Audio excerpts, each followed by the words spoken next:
প্রতি বছর ডিসেম্বর মাসের 31-এ নাকি 31st নাইট পালন করা হয়। এই দিনে মানুষের নানা রকমের প্ল্যান থাকে, কেউ বারবিকিউ করে, কেউ কেক কাটে, কেউ আতশবাজি ফোটায়, কেউ ওই যে ফানুস উড়ায়। তো এই ফানুস আর আতশবাজি উড়ানোর ফলে অনেক পশু পাখির ক্ষয়ক্ষতি হয়। পরের দিন ফেসবুকে ঘাটাঘাটি করলে দেখা যায় যে এরকম পাখি ছাদের ওপর বা ব্যালকনিতে এরকম মরে পড়ে আছে। এগুলো দেখলে না অনেক বেশি খারাপ লাগে। বারবিকিউ করে খাওয়া দাওয়ার একটা প্ল্যান থাকে, ঠিক আছে, ইটস নর্মাল, কিন্তু ওই যে আতশবাজি ফোটানোর ফলে বা ফানুস উড়ানোর ফলে যে পশু পাখির ক্ষয়ক্ষতি হয়, এটা কিন্তু মানা যায় না। ওদেরও প্রাণ আছে আমাদের মতো, ওদেরও তো বাঁচার একটা ইচ্ছা আছে, তাই না? এইভাবে কেউ আমরা ক্ষয়ক্ষতি করতে পারি না। যাই হোক, আসসালামু আলাইকুম, আশা করি সবাই ভালো আছেন। চলে আসলাম নতুন একটি ভিডিও নিয়ে। আজকে দুপুরের জন্য কি কি রান্না করব সেটা আপনাদের সাথে শেয়ার করব। আজকে দুপুরে দেশি মুরগি ছিল ফ্রিজে একটা, তো দেশি মুরগিটা বের করে ভিজাই নিয়েছি, ওইটা কেটে টুকরো টুকরো করে নিয়েছি। আলু দিয়ে দেশি মুরগির ঝোলটা কিন্তু অনেক মজা লাগে খেতে।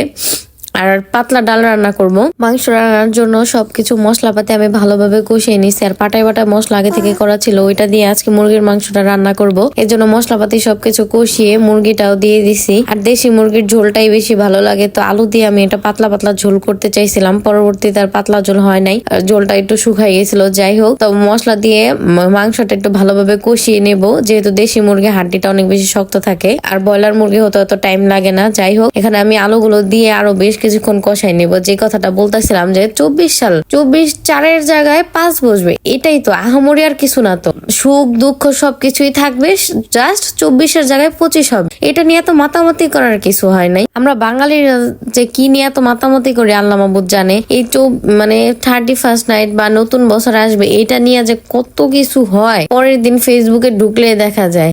যাই হোক, আমার আলুটাও কষানো হয়ে গেছে। এখন আমি গরম পানি দিয়ে দেবো। কেতলিতে গরম পানি করে নিছিলাম। আর তরকারিতে বা পোলাও রান্না এগুলোতে গরম পানি দিলে তরকারিটা অনেক তাড়াতাড়ি হয়, আর এটা খেতেও দারুণ লাগে। তো এটা বেশ কিছুক্ষণ জাল দেওয়ার প্রয়োজন হয় না। তো আমার মুরগির মাংসটা রান্না করা হয়ে গেছে। আর পাতলা ডাল রান্না করছি, ওইটার ভিডিও করি নাই। পাতলা ডাল তো সবাই রান্না করতে পারে, ওইটা ভিডিও করার প্রয়োজন মনে করি নাই। তো এগুলো ছিল আজকে দুপুরে রান্না বান্না করতে করতে আমার আব্বু চলে আসছিল বাসায়, মানে আমার শ্বশুর বাড়িতে আসছিল।